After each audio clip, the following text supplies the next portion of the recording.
Hello everyone! Today we're going to talk about visual approach, contact approach, and Cancel Ifr. Now, how much do you think you know about this? In this episode, we're going to try to clear all of the misconception. With me, Betsy, and this is Pilotcast.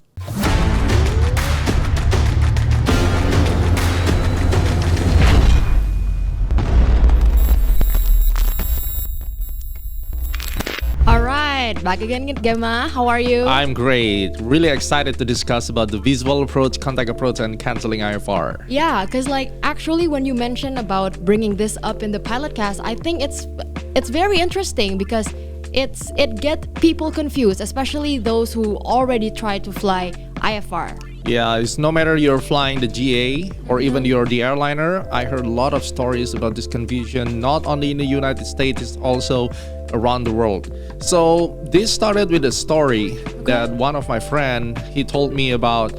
He really feel a hard feeling with the other pilot. Then when they gave the clearance, like clear for the approach for the pilot, and then the pilot said like, we are Victor Mike Charlie. VMC. Yeah, VMC is like a common word in the Asia area. Okay, and then the controller is confused. Like, so what do you want? I mean, I give you a clearance, like clear for the approach, ILS approach, and then the pilot said we are Victor Mike Charlie. Then it's come into a problem. Okay. Right? Now, people need to know about their responsibility, their rights, and about what the regulations state about a visual approach. So when you come into the visual approach, we have some reasons, very strong reasons to do it. Okay. And most of the time is you want to shorten your flight duration. Because some approaches like LAX in Los Angeles, you may need to get factor like 10, 12 or 15 miles from the touchdown point because they have very long path, right? And now you are in a very clear weather, you're still to land at the specific runway that has instrument approach procedures without doing all the turning and then wasting all the fuels and time. Then you want to make it short by asking for visual approach, or even the ATC or controller say American 1235 clear for visual approach runway 24. Let's say that's happened. Now let's talk about the regulation. The visual approach, if you want to see a deeper regulation, you can go to the AIM, okay, 5-4-23. And we talk about the visual approach basically is IFR flight in the VMC condition. So basically flying IFR in the VFR condition.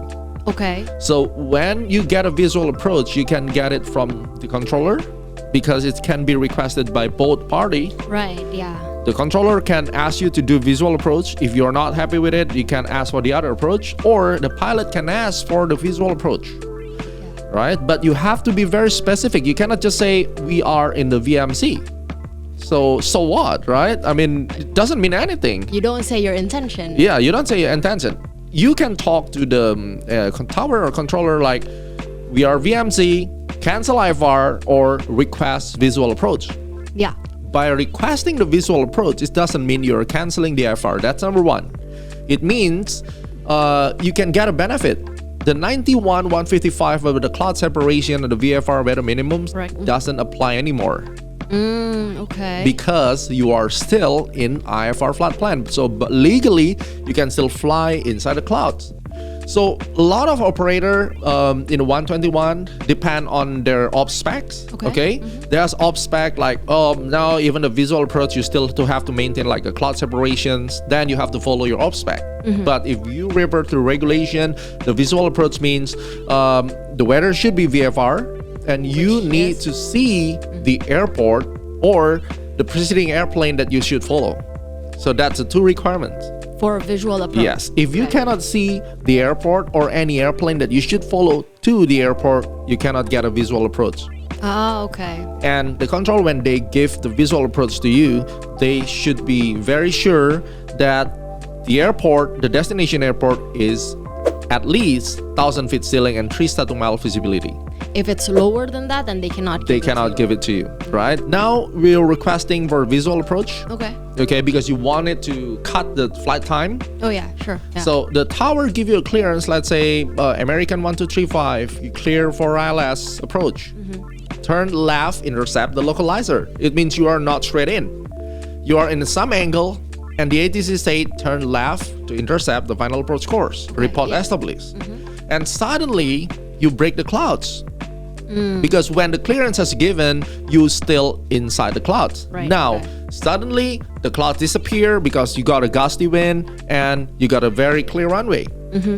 Right after they give you a clearance, the pilot should say, Los Angeles Tower or SoCal approach, American 1235, request visual approach. Okay, runway inside, request visual approach. So you are not saying we are VMC. Remember, that doesn't mean anything. You should say your intention, I want visual approach. So when the tower or controller hear about that, you don't get hurt feeling on that, because that's a right of the pilot.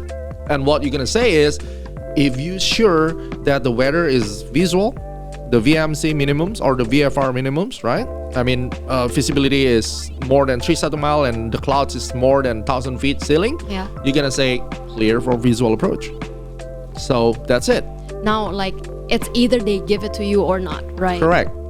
And that have to be initiated by a request. If you just state what's the meteorological condition, it's nothing to respond. Yes. When you get a visual approach clearance, you are still in IFR flight. Okay, yeah. Okay, that's what you need to remember. The other benefit is if you are, let's say you're flying the downwind before you get a final factor to intercept the localizer. You know that I'm gonna fly heading that way for 8 miles. Okay. But I see the runway. I'm on the 45 of the final. Okay. So I can say visual approach. Then you can join the final. The FAA say that they recommend you to still using all the lateral or the vertical guidance from the approach. Okay. So you can still tune to the ILF frequency. You turn, you intercept the glide slope with the visual. Okay. Okay. Then you don't have to follow all the glide path. So right now you're kind of like doing like a far base and like final. Is that what you're saying? You can join it that way? Correct. Make a traffic pattern, or not necessarily have to make a traffic pattern? You don't have to make a traffic pattern. Basically, it's depend on the approach and the direction of flight that you have. Now, since you're visual, you maintain your own visual separation with the ground. Okay. So you don't have to follow the glide slope because you're on the visual. And you have to remember, once you get a visual approach, the radar surface is automatically terminated. Oh. So you don't have radar surface anymore because the IFR is all about the radar surface. Right. Okay. Yeah. And you're going down, you're visual, that's it. You can land the airplane. Okay. So if you have the clouds, what happened? You can still come into the clouds. That's why the FAA say that you should maintain or use all available information for the navigation equipment, following the glide slope, the lateral or the vertical. The other weakness is there's no misapproach published for this. So let's say you're visual and suddenly there's something in runway. So some car or airplane or whatever, then you need to commence a go around. Right. You cannot follow the published go around. So what do you do? So now the tower will give you instruction, okay, because they still need to maintain your separation since you are in the IFR flight plan. So you go around, they will give you direction. This could be join the traffic pattern. Okay. Or they can give you a factor to anywhere and go hold at that point. So there's no standard published hold because the visual approach is non-standard instrument approach procedures. So that's a drawback of the visual approach. Before we continue with the flight, let me tell you all of the training that you need so that you'll able to fly to a lot of different and beautiful places just like we did. 14 Days Pilot offered 10 days of accelerated instrument training in which during those 10 days, you'll be flying very intensively, and even before that, before you get to the airport, we offer online modules that you can review at your own pace and also 10 sessions with our instructor. If you're interested, go ahead and talk to us at 747-777-9552 or email us at info@14daypilot.com. Until then, enjoy the flight. That's very interesting. A visual approach is a non-standard instrument approach. Correct. Yeah, because you are still IFR. You are not completely shooting the approach. Yeah. Instead, right? You're flying at the whatever glide path that you like. Let's say you intercept from high, like a little airplane. You can do the slip. You can do whatever you like a VFR flight, join the base, but you're still in the IFR. or you can do a Cancel Ifr. Okay. So let's talk a little bit about the Cancel Ifr. So let's say you're flying and you know that I can take this flight under visual because let's say I'm a medivac pilot. I got a sick passenger. Okay. Now I clear off the clouds. It's like 8 miles and I know the traffic is pretty busy. They give us a factor all the way around because a lot of 747, 777 gonna land first and you are just a little citation. Okay. So what are you gonna do? I will say Cancel Ifr because when I cancel my Ifr, you are not flying under their separation on the Ifr.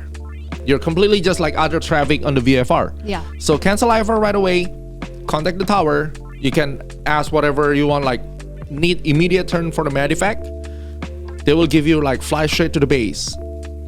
Yeah. Things like that. Yeah, because for VFR flight, there's no like depicted routes per se. Yeah. Correct. Yeah. There are like VFR procedures, but pilots are free if they want to. If the airport doesn't have like a special VFR procedure Yes. for like noise abatement or like for Correct. traffic collision, they can just go straight to the airport and join traffic pattern. So that's a Cancel Ifr. Why do we need a Cancel Ifr? Because we don't want to get a trouble into the Ifr flight. It's a possible pilot deviation if you deviate from ATC clearance, unless you declare an emergency, right? Right. Other than that, just Cancel Ifr and fly. But the problem is some countries in IQ country, they don't allow for Cancel Ifr.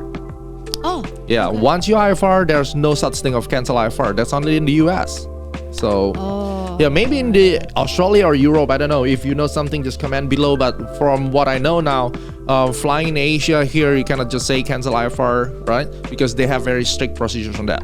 Now, let's move to the contact approach. Now, contact approach is pretty interesting because we have been talking about you having to do a request, like tell them what you want, tell them your intention. Correct. And for visual approach, ATC can give it to you or you can request if you know that you can maintain like a visual with the runway. Now, contact approach is something that ATC cannot give to you. And if you do the contact approach, number one is the airport should have the instrument approach procedures.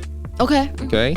And number two, the pilot should request to the ATC and the pilot should maintain 1 static mile visibility and clear of clouds. For someone who already start flying IFR or like IMC, they would know that 1 static mile of visibility is a very reduced Very, one. very low. Yeah. Very low. That's why you are clear of the clouds, but you got a haze, you got a smoke, you got a fog, because all of those they are not considered as the clouds, but it's limited your visibility. Yeah. Limiting your visibility, right? And the contact approach is all about maintaining the visual reference with the ground.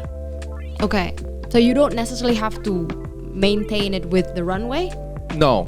Okay, so let's say, why do we need contact approach? So let's say you're flying and viewer approach. One airport is only have visual approach. Okay. And then suddenly you got a visibility less than minimums. So for that approach, let's say the minimum is 2 static mile. All right. And now the haze is coming down, it's going down faster than you expected, and suddenly the visibility, the tower said, the visibility now changed to 1 static mile. Say your intention, and you're on the viewer approach, right? And legally you cannot shoot the approach. Then I can request for contact approach. Why? Because this is my area. I know exactly what underneath me. I see the bridge. I see this road.